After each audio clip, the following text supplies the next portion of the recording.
Have you ever wondered why anti-vaping ads seem to fall flat? Why, despite millions of dollars spent, vaping amongst teens continues to rise? Are these campaigns actually helping, or are they just pushing teens further away? Anti-vaping ads have quickly become one of the most controversial and widely criticized topics in public health. Despite the massive resources poured into these campaigns, they've largely failed to achieve their goal, which is of course dissuading young people from vaping. Riddled with sensationalized messaging, misleading claims, and an evident disconnection from youth culture, the ads, primarily driven by organizations like Truth Initiative and The Real Cost, continue to miss the mark. Let us take a look into the dubious tactics and the cringeworthy execution behind these campaigns. Let's analyze why they've ultimately failed in their mission to reduce vaping among teens. As we mentioned earlier, at the forefront of the anti-vaping crusade, there are two major organizations: the Truth Initiative and The Real Cost. These organizations, which lead the anti-vaping movement, have poured millions of dollars into ad campaigns designed to capture the attention of young people. Their reach spans across YouTube, TV, and social media platforms, making their ads some of the most viewed in public health history. But despite their far-reaching presence, the question remains: are these campaigns truly effective in changing youth behavior? Starting with the Truth Initiative, it has been an influential force in public health for over 2 decades. Originally launched in 1999 under the American Legacy Foundation, the initiative aimed to reduce cigarette use among teens. The organization's financial strength came from a landmark $1.5 billion settlement from the 4 largest tobacco companies following the 1998 Master Settlement Agreement, which helped fund a variety of anti-smoking campaigns.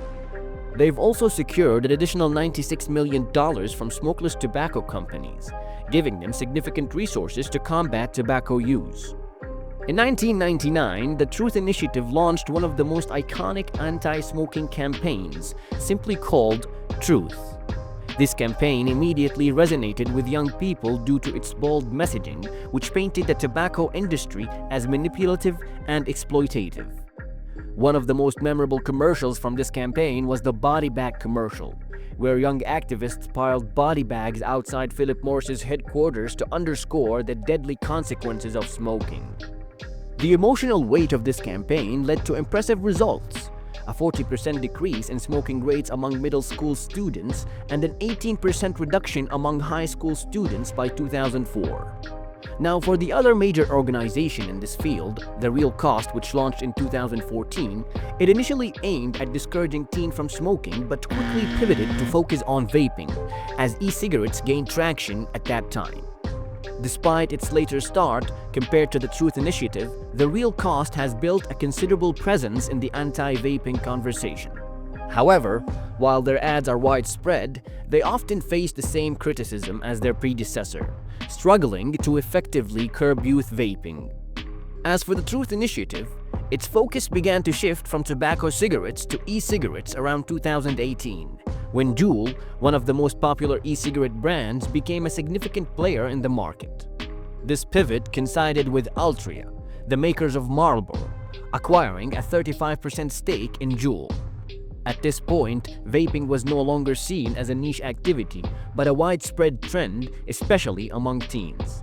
The Truth Initiative, under CEO Robin Koval's leadership, recognized this shift and repositioned itself as an anti-vaping powerhouse. Koval's leadership brought significant changes to the organization, including rebranding efforts and a complete overhaul of staffing. Some insiders have noted that this change in direction was not without controversy. Critics within the organization worried that the Truth Initiative was abandoning evidence-based approaches in favor of a more alarmist agenda. The radical shift to anti-vaping rhetoric also led to accusations of cherry-picking research to support a new narrative. One of the biggest criticisms of the Truth Initiative's anti-vaping campaigns is the use of exaggerated claims and selective research. For instance, the organization often promotes the statement that a single Juul pod contains as much nicotine as 20 cigarettes.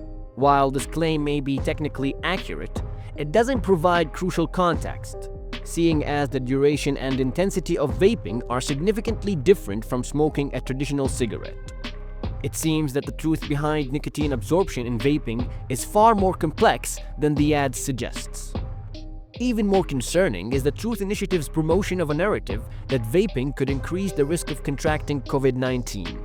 Of course, this was based on a study that drew criticism for relying on self-reported data, which is often unreliable. The study also failed to establish a direct causal link between vaping and the heightened risk of contracting COVID-19. In spite of the heavy pushback from public health experts, the Truth Initiative continued to promote this claim, fueling misinformation during an already anxious time.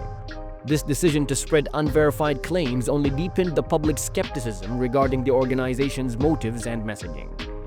Perhaps the most significant issue with these campaigns is the manner in which they are delivered.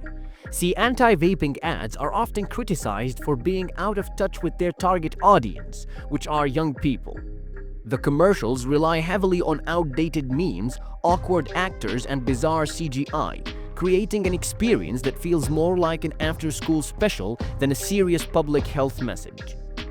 Teens, who are increasingly savvy and discerning when it comes to media, are unlikely to take these ads seriously. Also, social media comments frequently point out the absurdity of these ads, with many young people calling them annoying and disconnected from the real issues. One notorious example of the Truth Initiative's campaigns was Depression Stick campaign, which sought to link vaping to mental health issues. While there is some evidence suggesting a relationship between nicotine use and mental health concerns, the campaign sensationalized the issue, focusing on fear rather than offering helpful guidance or any context. Ironically, the lack of nuance in this messaging leads to further alienation of the very group the campaigns aim to protect. Now, despite the massive investment and reach of anti-vaping campaigns, youth vaping rates have not decreased. On the contrary, data from the CDC shows that e-cigarette sales increased by over 46% between 2020 and 2022. This increase in vaping, particularly among middle and high school students, suggests that the current anti-vaping message are falling flat. Of course, not for the lack of the efforts, but organizations like the Truth Initiative and the Real Cost have yet to make a tangible impact reversing the vaping trend amongst teens. At this point, if these campaigns are to succeed, a fundamental change in approach is necessary. Rather than relying on scare tactics and misleading research, public health organizations need to move toward a more nuanced and balanced approach. Instead of sensationalizing vaping's risks, campaigns should focus on evidence-based information that resonates with young people's real-world experiences. For example, organizations could share personal stories from individuals who have suffered negative health consequences from vaping. They could also present vaping in the context of broader health risks, not simply as a bad habit, but as a dangerous gateway to nicotine addiction. Furthermore, adopting harm reduction strategies as seen in the UK could offer a more pragmatic approach, acknowledging that while vaping is not risk-free, it is far less harmful than smoking. You see, one of the major flaws of these campaigns is their failure to understand the culture and the preferences of today's youth. Teenagers today are more digital savvy than any previous generation, and they can easily identify when content feels inauthentic or patronizing. When campaigns use outdated memes or overly dramatic scenarios to make their point, they risk losing all their credibility. To effectively engage with young people, anti-vaping campaigns must be modern, relatable, and transparent. They need to meet youth where they are, using platforms and languages that resonate with them. As research consistently showing that young people respond better to messages that respect their intelligence and offer clear, relatable information. You see, when dealing with sensitive topics like vaping, the best approach is to engage in honest two-way conversations rather than attempting to frighten or shame them into action. I mean, there are plenty of valuable lessons to be learned from past public health campaigns that have successfully reduced risky behaviors. For example, campaigns that have successfully lowered drunk driving rates or increased seatbelt usage often rely on clear factual messaging combined with real-world stories. These campaigns empower individuals to make informed decisions based on data rather than fear. To be effective, Anti-vaping campaigns should adopt similar strategies, using data that clearly explains the health risks of vaping.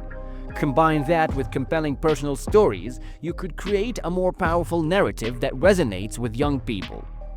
Also, and more importantly, addressing the underlying cause of vaping. To effectively reduce youth vaping rates, it is crucial to address the underlying reasons why young people turn to vaping in the first place.